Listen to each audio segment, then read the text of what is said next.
Franchement, personne n'avait vu venir un tel retournement de situation de la part de Donald Trump.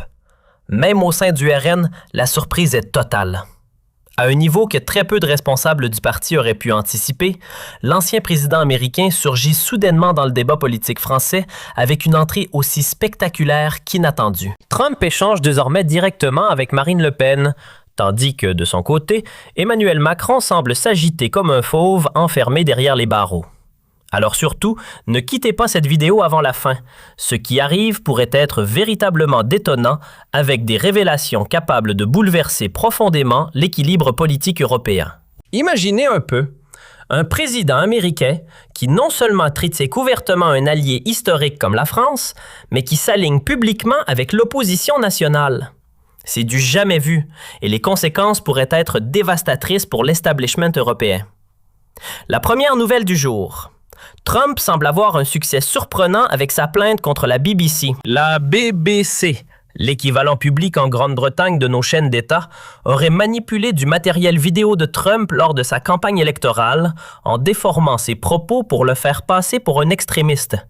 Il réclame maintenant des dommages et intérêts à hauteur de milliards de dollars, arguant que ces manipulations ont nui à sa réputation internationale et influencé l'opinion publique mondiale.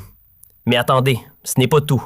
Nos propres médias publics en France, comme France Télévisions et Radio France, ont diffusé exactement les mêmes manipulations, comme le prouve un article récent et accablant de Neos qui détaille comment des extraits tronqués ont été repris sans vérification. Ces médias, financés par nos impôts, ont-ils agi par négligence ou par parti pris idéologique? La question se pose sérieusement. Si les relations franco-américaines restent aussi glaciales qu'elles le sont actuellement, ce moment ne devrait plus tarder. Une vague de poursuites judiciaires pourrait bien s'abattre sur les médias français, forçant une remise en question profonde de leur impartialité. Imaginez les audiences publiques, les témoignages d'experts en montage vidéo et les excuses forcées qui pourraient suivre. Un vrai séisme pour le paysage médiatique européen. Mais venons-en au fait principal, celui qui fait trembler l'Élysée. Donald Trump est chez Fox News dans une interview explosive qui a fait le tour du monde en quelques heures. Le modérateur l'interroge sur l'Europe, sur la France et boum, sans filtre, sans diplomatie, Macron, c'était un désastre total, dit Trump avec son franc-parler habituel. Il rend personnellement responsable le président français Emmanuel Macron de la chute vertigineuse de la France sur la scène mondiale, pointant du doigt une série de décisions catastrophiques. L'ouverture des frontières sans contrôle, les accords commerciaux défavorables et une politique étrangère qui a isolé la France de ses alliés traditionnels. La France a besoin d'un leadership fort, d'un dirigeant qui ne plie pas devant Bruxelles ou les lobbies internationaux. Pour Trump, Macron est l'incarnation même de l'ancienne politique, sans force, molle et compromise. Exactement ce dont les gens dans le monde entier en ont marre. Après des années de promesses maintenues et de crises non résolues, Trump refuse catégoriquement une visite au gouvernement Macron en France, marquant un précédent historique. Pour la première fois depuis des décennies, un président américain annule sa visite en France, citant des raisons qui vont bien au-delà de la simple courtoisie diplomatique. La raison officielle, il la juge inutile et n'a pas envie du délire gauchiste à Paris, particulièrement piquant venant d'un homme qui a lui-même affronté des manifestations massives. Mais en coulisses, c'est encore plus tranchant. Du cercle rapproché de Trump, on apprend que Macron a essayé plusieurs fois d'organiser une rencontre avec l'ex-président via des canaux diplomatiques discrets, des appels personnels et même des intermédiaires européens. Mais Trump a refusé à chaque fois, sans appel. Pourquoi? Il n'a rien à offrir. C'est ce qu'a dit un proche anonyme lors d'un briefing off the record. Macron et ses alliés veulent dicter à Trump comment faire de la politique, imposer leur vision globaliste et progressiste. Mais pas avec Trump, qui n'accepte pas les leçons de morale de ceux qu'il considère comme des perdants. À Paris, la nervosité monte à des niveaux inédits. Les conseillers de l'Élysée multiplient les réunions de crise, analysant chaque tweet de Trump, chaque déclaration de ses alliés. Si même les partenaires internationaux contestent ouvertement la compétence de Macron, combien de temps peut-il encore tenir au pouvoir sans perdre le soutien de son propre parti ou de l'opinion publique? Les sondages internes, bien gardés secrets, montrent déjà une érosion rapide de sa popularité, avec des Français de plus en plus frustrés par cette humiliation internationale. Mais accrochez-vous, patriotes. Ce n'est que le début d'une saga qui s'annonce épique. J.D. Vance, proche confident de Donald Trump et possible futur vice-président, un homme connu pour son intelligence affûtée et sa vision conservatrice intransigeante, a depuis longtemps informé l'ancien président américain de la situation politique en France et en détail, avec des rapports hebdomadaires sur les mouvements de l'opposition et les faiblesses du gouvernement. Trump sait exactement ce qui se passe à Paris. Les intrigues au sein de l'Assemblée nationale, les alliances précaires et les scandales étouffés. Un parti Renaissance, apparemment centriste, qui s'allie avec la gauche radicale et mène une politique de gauche déguisée sous un vernis modéré. Aux USA, il serait impensable qu'un parti qui se dit conservateur fasse cause commune avec ses adversaires idéologiques, comme le fait Renaissance en s'alliant avec des socialistes ou des écologistes extrêmes pour bloquer le RN. Selon des rapports des médias américains, comme ceux publiés par Breitbart et Fox News, Trump aurait déclaré en privé qu'Emmanuel Macron et son parti Renaissance ont trahi leur propre base électorale par des compromis pourris, des cordons sanitaires artificiels contre le RN, ces barrières morales qui excluent les patriotes du débat démocratique, et par le fait de céder constamment au mainstream de gauche, influencé par des ONG internationales et des élites bruxelloises. Trump, qui combat lui-même l'hypocrisie politique depuis des années, reconnaît ce jeu immédiatement. Les doubles discours, les alliances d'opportunistes, les promesses électorales oubliées. Pour lui, Macron n'est pas un vrai leader, mais un outil de l'establishment global, qui exécute docilement ses ordres à Paris au détriment des intérêts français. Tandis que le Renaissance de Macron glisse de plus en plus à gauche, avec des réformes sociales qui augmentent les impôts et diluent la souveraineté nationale, on voit à Washington où se trouvent les vraies forces conservatrices en Europe.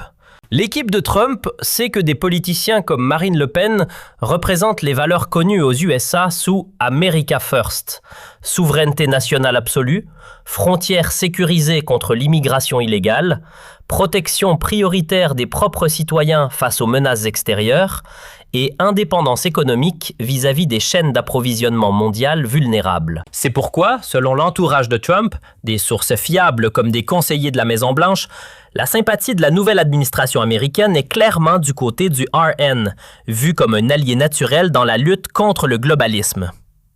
Macron est exploité par Bruxelles, par les mêmes structures globalistes que Trump combat depuis des années, comme la WHO, l'ONU ou les accords climatiques qu'il juge biaisés. Pour Washington, c'est clair comme de l'eau de roche. L'avenir de l'Europe ne repose pas sur les politiciens faibles, des compromis mous qui négocient leur âme pour un peu de pouvoir, mais sur ceux qui ont le courage de défendre leur pays avec fermeté, même face à l'adversité médiatique. Et en France, c'est actuellement seulement le RN sous Marine Le Pen qui incarne cela, avec son programme clair sur la sécurité, l'économie et l'identité nationale. Une grande délégation du RN visite Washington en décembre sur invitation de l'allié de Trump. Franchement, personne n'avait vu venir un tel retournement de situation de la part de Donald Trump. Même au sein du RN, la surprise est totale. À un niveau que très peu de responsables du parti auraient pu anticiper, l'ancien président américain surgit soudainement dans le débat politique français avec une entrée aussi spectaculaire qu'inattendue. Trump échange désormais directement avec Marine Le Pen, tandis que, de son côté, Emmanuel Macron semble s'agiter comme un fauve enfermé derrière les barreaux. Alors surtout, ne quittez pas cette vidéo avant la fin. Ce qui arrive pourrait être véritablement détonnant avec des révélations capables de bouleverser profondément l'équilibre politique européen. Imaginez un peu, un président américain qui non seulement critique ouvertement un allié historique comme la France, mais qui s'aligne publiquement avec l'opposition nationale. C'est du jamais vu et les conséquences pourraient être dévastatrices pour l'establishment européen. La première nouvelle du jour. Trump semble avoir un succès surprenant avec sa plainte contre la BBC. La BBC, l'équivalent public en Grande-Bretagne de nos chaînes d'État, aurait manipulé. Franchement, personne n'avait vu venir un tel retournement de situation de la part de Donald Trump. Même au sein du RN, la surprise est totale. À un niveau que très peu de responsables du parti auraient pu anticiper, l'ancien président américain surgit soudainement dans le débat politique français avec une entrée aussi spectaculaire qu'inattendue. Trump échange désormais directement avec Marine Le Pen, tandis que, de son côté, Emmanuel Macron semble s'agiter comme un fauve enfermé derrière les barreaux. Alors surtout, ne quittez pas cette vidéo avant la fin. Ce qui arrive pourrait être véritablement détonnant avec des révélations capables de bouleverser profondément l'équilibre politique européen.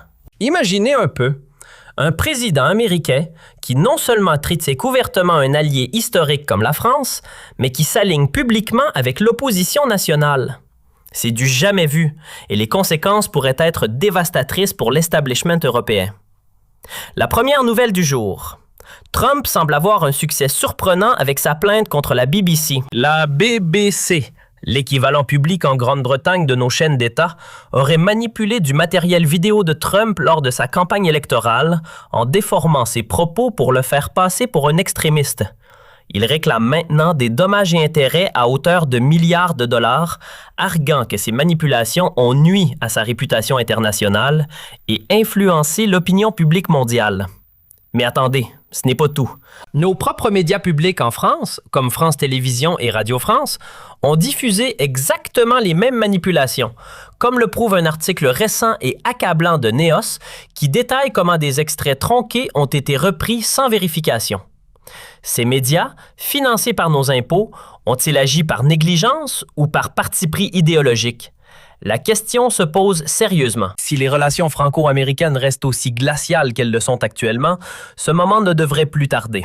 Une vague de poursuites judiciaires pourrait bien s'abattre sur les médias français, forçant une remise en question profonde de leur impartialité.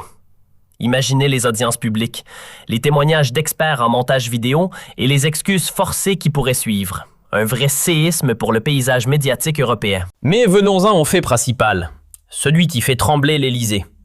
Donald Trump est chez Fox News dans une interview explosive qui a fait le tour du monde en quelques heures. Le modérateur l'interroge sur l'Europe, sur la France et boum, sans filtre, sans diplomatie, Macron, c'était un désastre total, dit Trump avec son franc-parler habituel. Il rend personnellement responsable le président français Emmanuel Macron de la chute vertigineuse de la France sur la scène mondiale, pointant du doigt une série de décisions catastrophiques. L'ouverture des frontières sans contrôle, les accords commerciaux défavorables et une politique étrangère qui a isolé la France de ses alliés traditionnels. La France a besoin d'un leadership fort, d'un dirigeant qui ne plie pas devant Bruxelles ou les lobbies internationaux. Pour Trump, Macron est l'incarnation même de l'ancienne politique, sans force, molle et compromise. Exactement ce dont les gens dans le monde entier en ont marre.